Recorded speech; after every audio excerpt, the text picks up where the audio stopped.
Peppers Entertainment Television. Turn on the heat. Peppers TV நேயர்களுக்கு வணக்கம். சிறிய மாற்றம் பெரிய வெற்றி என்ற நிகழ்ச்சியில் உடல் ஆரோக்கியம் எந்த அளவுக்கு அவசியம் அப்படிங்கிறத நேற்றுக்கு பார்த்தோம். அதன் தொடர்ச்சியாக இன்றைக்கு ஆரோக்கியமாக வாழ்கிறதனுடைய அவசியம், அன்றாட வாழ்க்கையில் உடற்பயிற்சி எவ்வளவு அவசியம் அப்படிங்கிறத பற்றி பார்க்க போகிறோம். ஆரோக்கியமாக வாழ்க்கை வாழ்கிறதுக்கு உடம்பு கட்டுப்பாடாக வச்சுக்கணும். உணவு கட்டுப்பாடு அவசியங்கிறத பார்த்தோம். இதில் ஒரு விஷயத்தை மனப்பக்குவத்தை மாற்றிக்கணும். அதாவது ஃபிட்டாக உடம்பு இருக்கணும் அப்படிங்கிறத நம்ம ஒரு பெருமைக்குரிய விஷயமாக நினச்சிக்கணும். இப்போ நம்ம சொல்கிறோம் இல்லையா, எனக்கு ஒரு வீடு இருக்குது, பைக் இருக்குது, இந்த மாதிரியான ஒரு கார் இருக்குது, இல்லை பெண்கள் இவ்வளோ நகை நான் வச்சுருக்கிறேன் அப்படிங்கிறத நம்ம பெருமையாக சொல்லிக்கிறோம் இல்லையா. அதே மாதிரி எனக்கு ஸ்லிம்மான உடம்பு இருக்குது அப்படிங்கிறத ஒரு பெருமைக்குரிய விஷயமாக நம்ம வச்சுக்கிட்டோன்னா ஆட்டோமேட்டிக்காக நம்ம உடம்பு மேலே நமக்கு கவனம் போக ஆரம்பிச்சிடும். நம்ம உடம்பை ஆரோக்கியமாக வச்சுக்கிறதுக்கு அளவாக சாப்பிடணும் அல்லது உடற்பயிற்சி எடுக்கணும் அப்படிங்கிறத பற்றி கவனம் நமக்கு திரும்ப ஆரம்பிக்கும். ஆங்கிலத்தில் சொல்கிறாங்க இல்லையா, ஹெல்த் இஸ் வெல்த் அப்படின்னு சொல்லி. பெரிய சொத்து ஆரோக்கியங்கிறது மிகப்பெரிய சொத்து. சிறிய வயதில் உடல்நல குறைவால் பாதிக்கப்பட்டவங்கள பார்த்துருப்பீங்க. நடு வயதுக்காரவங்க மருத்துவத்திற்காக நிறைய செலவு செய்கிறத நீங்கள் பார்த்துருப்பீங்க. இவங்கெல்லாம் நம்முடைய வாழ்க்கைக்கு முக்கியமான ஒரு பாடமாக அமையணும் அப்படிங்கிறத நம்ம புரிஞ்சுக்கணுங்க. எனக்கு உடற்பயிற்சி செய்கிறதுக்கே நேரம் இல்லை அப்படின்னு நிறைய பேர் சொல்லுவாங்க. நான் முன்னாடியே சொன்ன மாதிரி ப்ரஷ் பண்ணுறதுக்கு நேரம் இல்லைன்னு சொல்லி யாரும் பல் துலக்காமல் இருந்துறதில்லை. தினமும் அதுக்கு ஒரு நேரம் ஒதுக்குற மாதிரி உடற்பயிற்சிக்கு ஒரு நேரம் ஒதுக்கணும். இந்த உடற்பயிற்சிக்கு நேரமே இல்லைன்னு சொல்கிறவங்ககிட்ட நான் தமாஷா ஒரு விஷயம் சொல்லுவேன். ஒரே ஒரு சின்ன ஒரு எக்ஸசைஸ் சொல்லித்தரேன், அந்த எக்ஸசைஸ் மட்டுமா அது பண்ணுங்க அப்படின்னு. என் நண்பர்கள் சொன்னாங்க, எப்படின்னா எக்ஸசைஸ் அப்படின்னாங்க. தலையை மட்டும் வலதுபுறத்திலிருந்து இடதுபுறமாக ஆட்டுங்க, இடதுபுறத்திலிருந்து வலதுபுறமாக ஆட்டுங்க, இவ்வளவு தானா அப்படின்னு என் நண்பர் சொன்னார். சின்ன எக்ஸசைஸாக இருக்கே, தலையை ஆட்டினா மட்டுமே உடம்பு குறைஞ்சிருமா அப்படின்னு சொன்னார். ஆனால் நண்பரே, ஒரே ஒரு கண்டிஷன், இந்த தலையை ஆட்டுற எக்ஸசைஸை நீங்கள் டைனிங் டேபிளில் சாப்பாடு பரிமாறும் போது செய்யணும் அப்படின்னு சொன்னேன். அப்போ நண்பர் அவர் புரிஞ்சுக்கிட்டாரு. அதாவது சாப்பாடு பரிமாறும் போது தலையை ஆட்டி எனக்கு சாப்பாடு போதும் அப்படிங்கிற எக்ஸசைஸை நம்ம செய்ய ஆரம்பிச்சிட்டோம்னா, குறைஞ்சபட்சம் அந்த எக்ஸசைஸாவது செஞ்சோம்னா நம்மளுடைய உடல் பருமன் குறையிறதுக்கான வாய்ப்பு இருக்குங்க. ஸோ சரி நேயர்களே, இது வரைக்கும் நம்ம உடலை ஆரோக்கியமாக வைத்துக்கொள்வதனுடைய அவசியத்தை நம்ம பார்த்தோம். உணவை கட்டுப்பாடாக வைக்கணும் அப்படிங்கிறத பற்றியும் பார்த்தோம்.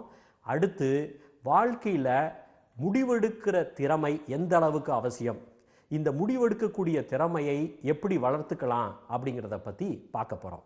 இப்போது வாழ்க்கையில் முடிவெடுக்கிற திறமையை எப்படி வளர்த்துக்கிறது அப்படின்றத பற்றி நம்ம பார்க்க போகிறோம். நம்முடைய வாழ்க்கையில் ஒவ்வொரு கட்டத்திலையும் ஏதாவது ஒரு முடிவு எடுத்திருந்திருப்போம். ரொம்ப முக்கியமான முடிவாக இருக்கட்டும். உதாரணத்துக்கு, நம்ம சேர்ந்த பள்ளி, நம்ம தேர்ந்தெடுத்த படிப்பு, நாம் எடுத்துக்கிட்ட வேலை, நாம் தேர்ந்தெடுத்த வாழ்க்கை துணை. நம்ம வாழ்க்கையை திரும்பி பார்த்தோன்னா இது மாதிரியான முக்கியமான முடிவுகளை ஒவ்வொரு காலகட்டத்திலையும் நம்ம எடுத்திருப்போம். ஆக இன்றைக்கு நம்முடைய நிலை என்ன அப்படின்னு பார்த்தோன்னா, இதுவரைக்கும் நாம் எடுத்த முடிவுகளின் விளைவு தான். இவ்வளோதான் சுருக்கம். அந்த அளவுக்கு நம்முடைய வாழ்க்கையில் முடிவெடுப்பது என்பது ரொம்பவும் முக்கியமான விஷயம். சில விஷயங்கள் வாழ்க்கையில் அதாம அமையும். ஆனால் பல விஷயங்கள் நாம தான் அமைச்சுக்கணும். இந்த நாம தான் அமைச்சுக்கணுங்கிற விஷயத்தை நாம தான் முடிவு பண்ணணும். அவசரப்பட்டு முடிவெடுக்கிறதும் தவறு, தள்ளி போட்டுக்கிட்டே இருக்கிறதும் தவறு. சில முடிவுகளை உடனடியாக எடுக்க வேண்டியிருக்கும், சில முடிவுகளை ஆறாமற ஆலோசனை செய்து எடுக்க வேண்டியிருக்கும். எந்த முடிவை உடனடியாக எடுக்கணும், எந்த முடிவை தள்ளி போட்டு எடுக்கலாம் அப்படிங்கிற மனப்பக்குவம், ஒரு முதிர்ச்சி நமக்கு இருக்கணும். முடிவெடுப்பதற்கு சரியான நேரம் இருக்குது. அந்த சரியான நேரம் எது அப்படிங்கிறத நாம் தெரிஞ்சுக்கணும். பெரிய பிரச்சனை வர்ற வரைக்கும் ஒரு முடிவை தள்ளி போடலாம் அப்படிங்கிற மனப்பக்குவத்தை நம்ம தவிர்க்கணும். பிரச்சனை வருவதை முன்னரே உணர்ந்து அறிந்து அந்த பிரச்சனை வராமல் இருப்பதற்கு என்ன முடிவு எடுக்கணும் அப்படிங்கிற ஒரு பழக்கத்தை நம்மளுடைய அன்றாட வாழ்க்கையில் கொண்டு வந்துடணும். பிரச்சனைக்கு இதுதான் முடிவுன்னு தெரிஞ்சு அதற்கான செயல் திட்டத்தை நம்ம வகுக்க ஆரம்பிச்சிடணும். சரியான முடிவு எடுக்கணும் அப்படின்னு சொன்னால் ரெண்டு விஷயம் வேணும். ஒன்று சுயபுத்தி. சுயபுத்திங்கிறது என்ன? நமக்கு நாமே சிந்தனை செய்து நம்முடைய அனுபவத்திலிருந்து நமக்கு தோன்ற விஷயம் சுயபுத்தி. இன்னொன்று இருக்குது சொல் புத்தி. அதாவது நம்மை சார்ந்தவர்கள், நம்முடைய நண்பர்கள், உறவினர்கள் இது சரி தவறு அப்படின்னு நமக்கு ஆலோசனை சொல்கிறாங்க இல்லையா, அதை நம்ம தெரிஞ்சு அதை வைத்து நாம் எடுக்கக்கூடிய முடிவு. ஆக நாம் முடிவெடுப்பதற்கு முன்பு இது ரெண்டுமே அவசியம். சுயபுத்தியும் அவசியம், சொல் புத்தியும் அவசியம். சில முடிவுகளை உணர்வுபூர்வமாக எடுக்க வேண்டியிருக்கும். ஆனால் சில முடிவுகளை அறிவுபூர்வமாக எடுக்க வேண்டிய அவசியம் இருக்குது. லாஜிக் அண்ட் ரீசனிங் அப்படின்னு சொல்லுவாங்க. அதாவது வாழ்க்கையில் லாப நஷ்டம் கணக்கு பார்த்து எடுக்கக்கூடிய முடிவுகள். ஆக நாம் வாழ்க்கையில் எடுக்கக்கூடிய முடிவுகள் எது உணர்வுபூர்வமான முடிவுகள், எது அறிவுபூர்வமான முடிவுகள் அப்படிங்கிறத நம்ம தெரிஞ்சிக்க வேண்டியது அவசியம். முடிவெடுப்பது அப்படிங்கிறது ஒரு தனி திறமைங்க. இதைத்தான் மேனேஜ்மெண்ட்டில் டெசிஷன் மேக்கிங் ஸ்கில் அப்படின்னு சொல்லி பயிற்சி கொடுக்குறாங்க. முடிவெடுப்பதற்கு முன்பு நமக்கு நாமே சில கேள்விகளை கேட்டுக்கொள்ள வேண்டியிருக்கிறது. முதல் கேள்வி, நம்மை எதிர்நோக்கியுள்ள பிரச்சனை என்ன? இது சாதாரண கேள்வியாக தெரியும். ஆனால் நீங்கள் உங்களை நீங்களே கேட்டு பாருங்கள், இது கஷ்டமான கேள்வி. நமக்கு நிறைய நேரம் நம்ம எதிர்நோக்கி உள்ள பிரச்சனை என்ன அப்படிங்கிறதுக்கான ஒரு தெளிவான பதில் இருக்காது. பல பேருக்கு பிரச்சனையை பற்றி மனப்பிரமை இருக்கும், பயம் இருக்கும். சின்ன பிரச்சனையாக இருக்கும், அதை அதீதமாக இவங்க கற்பனை செய்து வச்சுருப்பாங்க.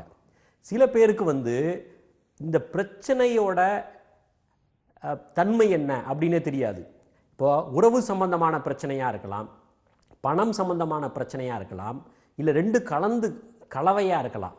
ஆக அந்த பிரச்சனையோடைய அடித்தளத்தில் என்ன இருக்குது அப்படிங்கிறத நம்ம புரிஞ்சிக்க வேண்டியது அவசியம் இருக்குது. ஸோ முதல் கேள்விக்கான நம்ம பதில் என்ன இருக்கணும்னா, நம்ம எதிர்நோக்கி உள்ள பிரச்சனை என்ன அப்படிங்கிறதுக்கான பதில் தெளிவாக இருக்கணும். அடுத்து, முடிவெடுப்பதற்கு சரியான நேரம் வந்துடுச்சா அப்படிங்கிறத நம்ம அறிஞ்சிக்க வேண்டியது அவசியமாக இருக்குது. இன்றைக்கே முடிவு எடுக்கணுமா, இல்லை தள்ளி போட்டு அடுத்த வாரம் முடிவு எடுக்கலாமா, இது பெரிய பிரச்சனையா இல்லை சின்ன பிரச்சனையா அப்படிங்கிறதுக்கான பதிலும் நம்மக்கிட்ட இருக்கணும். அடுத்து, இந்த பிரச்சனை எவ்வளவு முக்கியத்துவம் வாய்ந்த பிரச்சனை, இப்போ எடுக்க போட முடிவு எவ்வளவு முக்கியத்துவம் வாய்ந்த முடிவு.